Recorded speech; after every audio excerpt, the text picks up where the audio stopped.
And before I plant anything in my new garden, I'm giving myself time. Because gardens don't begin with the details. They begin with careful observation.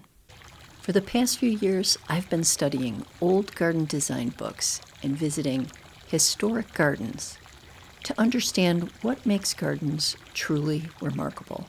And now I have a chance to take all the lessons that I've learned and use them to build a new garden.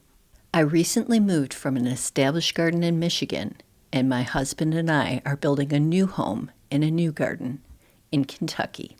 This is new land, new light, and new rhythms for me.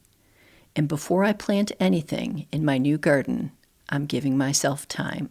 Because gardens don't begin with the details. They begin with careful observation. There's an instinct to start planting immediately when we get a new garden. But historic gardeners understood that great gardens don't start with the details. They start with structure. And in today's video, I want to talk about the importance of establishing structure in your garden. This idea of the structure of your garden is sometimes referred to as the bones of your garden. In his book, The Education of a Gardener, Russell Page famously said, "A garden lives only as long as it has good bones." The bones of your garden help create a sense of permanence and keep it looking good all season long. So the first important design element that helps you to create the bones of your garden is the hardscaping. I'm referring to the non-plant features that form the backbone of your outdoor space. Hardscaping includes everything from paths and walls to fences and patios. And these elements provide structure, they provide organization and flow, and help to guide the eye to create distinct areas within your garden. Whether you're designing a formal garden or a more casual outdoor retreat, hardscaping is essential to bringing the entire design together. And I'm of the opinion that one of the most important elements of hardscaping are paths. Not only do they help direct foot traffic, they also add visual interest and texture. A winding path can create a sense of intrigue, inviting visitors to explore the different areas of a garden, while a straight path may lend to a more formal, structured feel. I never fully appreciated the impact that a path could have on a garden design until I actually added a couple of paths to my own garden. Just laying simple patio blocks down on the ground can completely transform your space, and it's so easy. In the book Rosemary Veary's Making of a Garden, Rosemary Veary had this to say about paths. Straight paths wide enough to walk abreast lead you more forcefully to a focal point. Winding paths can be narrow, which tend to slow you down so that you can see as well as look. Another great hardscaping feature are walls and fences. They define the boundaries of your garden and create privacy and can serve as a backdrop for a lot of plantings. Low stone walls can create a great sense of enclosure. They can also help define those transitional spaces as you move from one part of the garden to the other. Hardscaping also includes the areas of your garden that are basic extensions of your home. They offer you spots for dining or lounging or just enjoying the outdoors, a patio or a deck. These can be made from natural stone, pavers, tiles, or wood. Hardscaping definitely helps to create those permanent bones of your garden.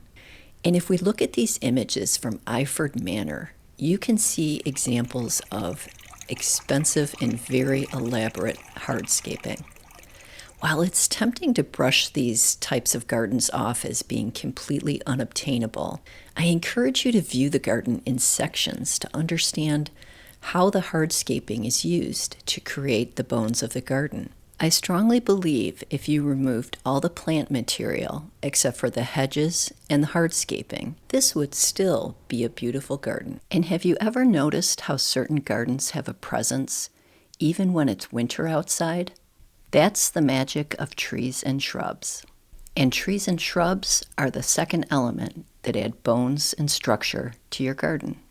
The trees and shrubs in your garden are the anchors that give your garden structure all year round. Think of them as like living architecture for your outdoor room, quietly holding everything together while adding their own touch of drama. In my Michigan garden, I relied heavily on evergreens to help me have the bones of my garden even through the winter time. I strongly believe that trees and shrubs are that magic element in our garden design. And now that I'm starting my new garden, I know I need to focus on the framework of that garden first, and that framework that I'm going to create with the hardscaping and the trees and shrubs. And when you're lucky enough to visit old gardens, there's nothing better than seeing large trees. These large trees just give a space an incredible sense of awe. That's the reason why trees and shrubs are so important to the bones of our garden. And when I'm completely honest with myself about my Michigan garden, it was the hardscaping and the trees and shrubs that really made a difference to my garden design. It wasn't the flowers. The flowers in the garden are more like icing on a cake. When I was new to gardening, I always wanted to go to the garden center and buy new flowers. But now I'm more focused on adding things that create a permanent structure in my garden, because I've finally figured out that it's the bones of the garden that really make our garden design. I also find trees and shrubs important bones for the transitional sections of our garden. Along the side yard of my Michigan garden, I had standard form Rosa Sharon trees that helped to create a sense of seclusion and mystery as I move from the front garden into the back garden. I also use standard form shrubs and trees along the length of borders in my Michigan garden to help add vertical interest. This helps create a strong set of bones in the garden. Trees also played an important role in my Michigan garden along the side garden, where I planted 5 forest pansy redbud trees. And these trees also create a canopy over the path that just makes the garden a cozy little space. Unlike seasonal flowers that come and go, our trees and shrubs that we plant in the garden really help to add interest all year long. I'm just like any gardener. I love flowers, but those gorgeous blooms that we love, they're actually the finishing touches, not the foundation. It's the framework and the structure, the bones of our garden, that help us create a garden that looks good all season long. It's like building a house.